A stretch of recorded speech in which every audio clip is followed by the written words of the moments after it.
It's my one life, and I give it everything I got. I am music.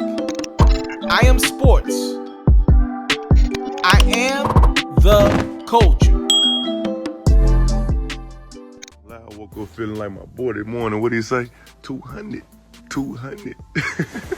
Here's our quick news break. We yours truly. I'm the one and only. I go by the name of TALIAFERRO. Please make sure you're following your boy. It's on Twitter, Instagram, Facebook, and YouTube. And it's all at itsmrtaliaferro. So I'm very excited for this video. It's one of my favorite artists out right now. I'm probably not as excited as Moneybagg is right now. He said he got his first $200,000 show booking. That is quite the accomplishment. But hey, a lot of work went into that. As Moneybagg finds himself, like I've been telling people for quite some time, I don't know why they ain't want to listen to me. He finds himself as one of the biggest rappers in the game right now. He's about to celebrate in a few days. I could tell you guys this, Moneybagg, next week we'll have the #1 album in the world. Unless Drake dropped tomorrow, Moneybagg is gonna have the #1 album in the country.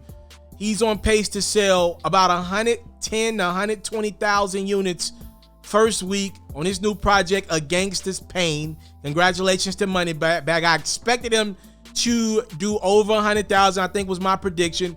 And I knew that number would get him to #1. So this week, Young Thug and Gunna, they got the #1 album in the country. Next week, Moneybagg, a Memphis rapper, will have the #1 album in the country. He is going over 100,000 units in his first week. I saw that boy on Jimmy Fallon last night. Shout out to Bag. Huge accomplishment, bro. I'm super proud of you. I knew this could happen for him, and I'm not surprised one bit.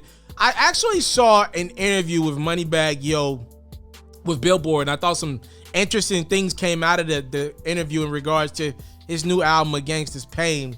The first thing that stood out to me was the cover, which you clearly see Bag in a whip with his paper in his hand. He's clearly writing some bars.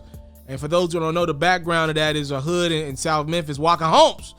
And when asked about why he decided to make the cover of his project what it was, he said, when you see me on my cover, I got Walker Homes behind me. That's my hood. And I'm sitting in my car just writing raps. That's exactly how it was. So I just wanted that image because I'm back on that tip. It's an entire reset. So my favorite song on Moneybagg's Gangsta's Pain album is If Pain Was a Person. By far, it's one of my favorite Moneybagg records of all time. It goes there.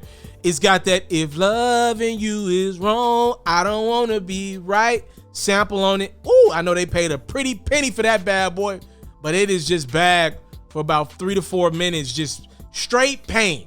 If this album is about a gangster's pain, to me, this record is all that in a nutshell. Like, if y'all don't do anything else, if you don't have time to listen to the whole project, I'm telling you, the one record you want to listen to, If Pain Was a Person. Oh my goodness, that is quite the record. And for those who wondering what I think about the project in totality, I think it's a good album. If I were A&R in that project, I would get it down to about 12 to 14 records instead of like 23. I think it's a couple records too many. I think it's a classic body of work inside of this album, but you got to cancel out like 10 records to get there. I think there's some XX records that didn't have to be there, but if you just do Time Today, if you do some of the other big records, if you add that If Pain Was a Person, Hate It Here, Love It Here, if you do the Jhené Aiko record, maybe you want to do the Polo G single as well, and the Gold record with 30 and a couple other records, like I say 3 or 4 other records, I think you got a classic body of work. 23 records, probably a few records too many, but still overall a good body of work for Bag. That's going to be the #1 project in the world next week. So another record that people are talking about from the project is a song called Waukesha, in which Moneybagg is clearly talking about, it's like a double entendre.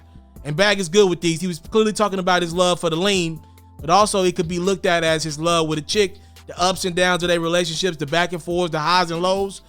So for those who don't know, at the beginning of that record, he actually used a clip from one of Wayne's infamous interviews with Tim Westwood back in 2009. And in his Billboard interview, Bag was asked about his decision to throw that Wayne interview in it. And he said, you just had to blank out. You had to go into the studio and close your eyes and think about everything you've done. That's what I did. Just close my eyes and reflect back in 2009. He went on to say about Wayne, Lil Wayne is actually in the Waukesha video. I shot the video with Wayne. That's about to be crazy. So for all the Moneybagg fans out there, apparently Wayne is in the Waukesha video. I don't know if that means Wayne is going to be on a remix of this record. I don't know. Maybe that's the deluxe album. But he's saying not only did he throw Wayne in the beginning of the Waukesha record with the interview, Wayne will be in the Waukesha music video. So that's hard. And then also, speaking of legends, we talked about Wayne. Pharrell. Did you know that Moneybagg Yo is Pharrell's favorite rapper in the game today? And that's why Pharrell is present on the project as well. They did a record together called Certified Neptunes. Moneybagg was asked about what he thought of Pharrell saying that that he's his favorite rapper right now. Moneybagg said it was something I couldn't even plan. It just happened. Pharrell hit my people out of the blue as I was wrapping up the album. He was like, he hit my people and said, how is Moneybagg about to wrap up the album without Pharrell? So Pharrell flew Moneybagg down to Hit Factory in Miami for 2 days. They knocked out tracks, and I used both of them. He produced projects on there too. He produced that, and it's actually featured on Certified Neptunes. One last thing, Moneybagg was asked who's the next legend that he would like to collaborate with, since he already got Wayne and he already got Pharrell. Who's next?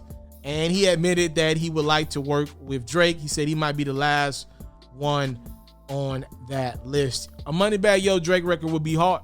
I am the person who believes that when Drake came to Memphis a few years ago and did that Look Alive record with Block Boy JB, I believe if Drake only had one verse to give to a Memphis rapper at the time, I believe it would have been better suited had he gave that feature to Moneybagg Yo. I believe a Drake and Moneybagg record, oh my gosh. If them two and they feelings talking about they ups and downs with a chick, give me 5 minutes of that. I'll take that. I will take that. That's what I believe. I just think if that record would have been given to Bag, I think Moneybagg would probably be on the same level as Lil Baby today. I do believe that. But congratulations, nevertheless, to Moneybagg Yo.